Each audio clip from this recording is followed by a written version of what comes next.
Charter act of 1793 ये पास हुआ था सर जॉन सर के टाइम पे, यानी गवर्नर जनरल जो थे उस टाइम पे सर जॉन सर से। इसने कंपनी का ट्रेड मोनोपोली जो है उसको 20 साल के लिए एक्सटेंड कर देता है, यानी 1793 1793 से 1813 तक 1813 तक। ये एक पावर जो है गवर्नर जनरल को कुछ और पावर देते हैं। इसमें क्या होता है कि बॉम्बे और मद्रास प्रेसिडेंसीज जो हैं, इन केस अगर सर जॉन सर किसी काम से वहां पे उपस्थित हैं, यानी कि बॉम्बे या मद्रास में, तो उनको सुपरसीडिंग अथॉरिटी मिल जाती है, यानी उन दोनों की जगह जो है ये ले लेते हैं। इस एक्ट के तहत ये बोला गया the salaries of the staff and the board of control, उसको अब कंपनी की जो रेवेन्यू होगी इंडियन रेवेन्यू से वो जनरेट करेंगे, उस पे चार्ज किया जाएगा। आफ्टर ऑल एक्सपेंसेस, यानी कंपनी के जितने भी एक्सपेंसेस हैं, डिविडेंड देने के बाद, इंटरेस्ट, सैलरीज, इन सब को देने के बाद कंपनी को, ब्रिटिश सरकार को यानी ब्रिटिश गवर्नमेंट को 5 लाख एनुअली जो है इंडियन रेवेन्यू से देना पड़ेगा। इसमें यह बोला गया कि कोई भी सीनियर कंपनी ऑफिसर्स हैं वो इंडिया को नहीं छोड़ सकते बिना परमिशन के। अगर किसी कारणवश बिना परमिशन के छोड़ रहे हैं, it would be considered as ए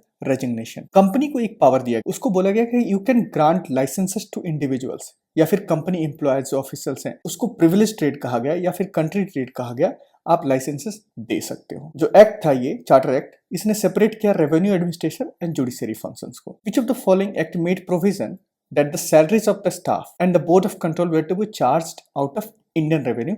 ये देखा हमने चार्टर एक्ट ऑफ 1793 के तहत। इसमें यह भी बोला गया कि 5 लाख एनुअली जो है after all expenses British government को, यानी ब्रिटिश सरकार को जो है कंपनी देगी। Next question, which act granted company the authority to grant licences to individuals and company employees to carry on trade in India. ये भी चार्टर एक्ट ऑफ 1793, जिसको प्रिविलेज ट्रेड कहा गया। And the last is, governor general of India कौन थे जब charter act 1793 पास हुआ था? Sir John sir.